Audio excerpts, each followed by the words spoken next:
spatchcocking these turkeys, making jokes about how, yeah, they don't want to be killed, they're hiding away because we're gonna come get them. Ha ha ha. Dude, turkeys are awesome animals with their own personalities, and not that this should mean anything. It shouldn't make their lives valuable suddenly and now we don't kill them. But they are intelligent. They have their own personalities. People, have companionships with them. And they can be very affectionate. Again, not that those things matter and suddenly mean, oh yeah, okay, these turkeys are valuable. This one's nice to me, so I'll keep them, but the other ones can just die.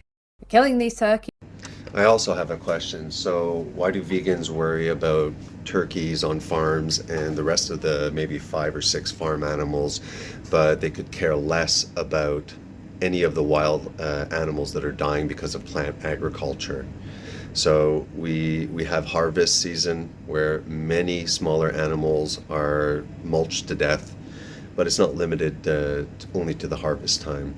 There are pesticides, insecticides, there's rodenticide, especially the rodenticides that are warfarin based, so that's anticoagulants. So the animals, and talk about, smart turkeys, right? Well, you know what? Mice, moles, voles, rats are extremely smart animals. So what happens is they will consume the anticoagulant and they will die over a period of days and sometimes, if they're unlucky, weeks. So the animals that are killed during animal agriculture are killed relatively quickly.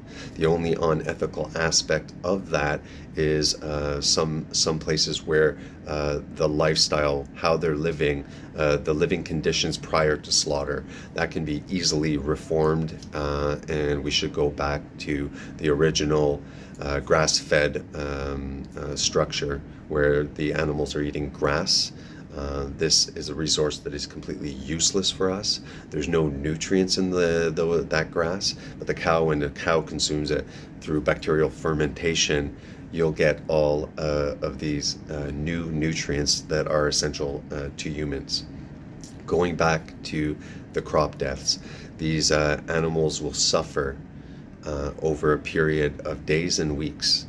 So if we're looking at the crop deaths compared to the crop deaths that put all of the food on the vegan menu, if we're going to compare livestock industry and the plant industry, so if we slaughter one cow relatively quickly, probably within a couple of seconds, let's stretch it to 2 minutes, all right?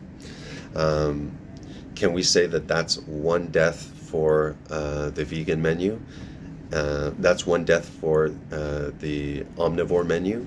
But then that rat that died over not 2 minutes, days and weeks, that suffering, is that just one vegan death for your menu and one omnivore death for our menu? Or should we take into consideration not only the number of wild animals that are dying, but the intensity and duration of suffering? That's that's something that would be very interesting. Not only that is, unfortunately, the larger wild animals then consume the poisoned animal, and they can also suffer the same fate. We also have the crop protection industry. These wild animals, they really go after your crops, and your crops, your plant food needs to be defended. And there are there are crop protection industries. You have the government also. There is a lot of killing of wild animals, and this again is not quick slaughterhouse killings. This again is spraying bullets, just hosing down these wild animals, poisoning the animals, and leaving them for dead, to die out, to bleed out, to be shot maybe, in the face and in the legs and in the stomach. A slow, painful death for these wild pigs that are attacking your food. So vegan gays, stop being a freaking hypocrite. And it shows that you're a hypocrite because when you tried to debate recently on the Crucible, JD from Garland Farms, you guys pulled some shady debate tactics, trying to act like philosophers. We had Plato and Socrates sitting there and you tried to shut down and succeeded in shutting down the conversation so that JD wasn't able to prove his premise or his proposition. None of the information was given so that then you could look at it and you could debate about it. You spun the conversation in circles. Everyone saw it, and it just shows how hypocritical and disingenuous you are. You care about farm animals. You don't give a crap about the wildlife, and all of you vegans, for some reason, find it extremely funny when wild animals and you blow off the crop deaths. But when turkeys come in, turkey, that's serious business. All right, see you later, hypocrite.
So this source is from the Forest Preserve District, Will County.